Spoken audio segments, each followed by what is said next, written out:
విషయం, భారతీయ జనతా పార్టీ అంతర్గత విషయం కాబట్టి పార్టీ ఏ డిసిజన్ తీసుకున్నా భారతీయ జనతా పార్టీ ప్రతి ఒక్క కార్యకర్త, ప్రతి ఒక్కరు సీనియర్ కావచ్చు, వాళ్ళు జూనియర్ కావచ్చు, గతంలో అధ్యక్షులు ఉండొచ్చు, ఎమ్మెల్యేలు కావచ్చు, ఎంపీలు కావచ్చు, పార్టీ ఏదైతే ఒకసారి అనౌన్స్ చేసిందో దానికి అందరూ కట్టుబడి ఉన్నారు. ఇది మాకు మంచి ఒక మంచి అవకాశం కూడా మేము భావిస్తున్నాం. రైట్, ఒకసారి బీఆర్ఎస్ పార్టీ వర్షన్ కూడా తెలుసుకుందాం. ఎస్, నమస్తే రామ్మోహన్ గారు. రామ్మోహన్ గారు ఏమంటారు అసలు? అంటే మీ పార్టీ బీసీలకు ఇవ్వలేదని ప్రశ్నిస్తుంది, కానీ ఇక్కడ పూర్తి స్థాయిలో రామచంద్రరావుకి అన్ని అర్హతలు ఉన్నాయి, అవి చూసే ఇచ్చామని చెప్పి బీజేపీ పార్టీ చెప్తుంది. మీరేమంటారు?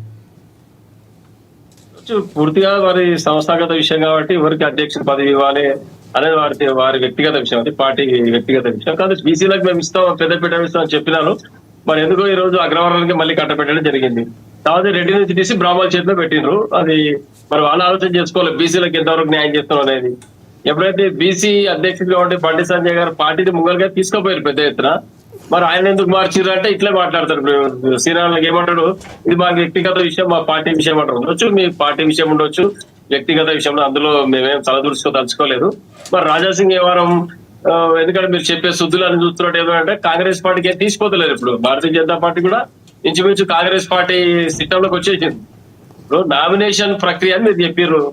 మేమేమంటారు అంటే గొప్పగా చెప్పుకుంటారు భారతీయ జనతా పార్టీ వాళ్ళు, మేము సిద్ధాంతం, మేము నీతి, మేము నిజాయితీ, మేము ధర్మం అని చెప్తారు. పార్టీలో అంతర్గత ప్రజాస్వామ్యమే లేదు మీ దగ్గర. ఈ రోజు రాజాసింగ్ గారు చెప్తా ఉన్నారు, ఆయన 3 సార్లు ఎమ్మెల్యే గెలిచిండు, పూర్తిగా హిందుత్వం వైపు పనిచేస్తా ఉన్నాడు, గోరక్షణ చేస్తా ఉన్నాడు, పెద్ద ఎత్తున ధర్మజాగరణ కొరకు పనిచేస్తున్నాడు, పలుమార్లు జైల్లోకి పోయిండు. మరి రామచంద్రరావు కూడా సిద్ధాంతపరమైన బేస్ ఉన్న వ్యక్తే, దాంట్లో ఎలాంటి డౌట్ లేదు, కాదంటలేము. కానీ నామినేషన్ ఒక్కరే వేయడం, ఇంకా ప్రజాస్వామ్యం ఉందా, నువ్వు నామినేట్ చేస్తే అయిపోతుండే.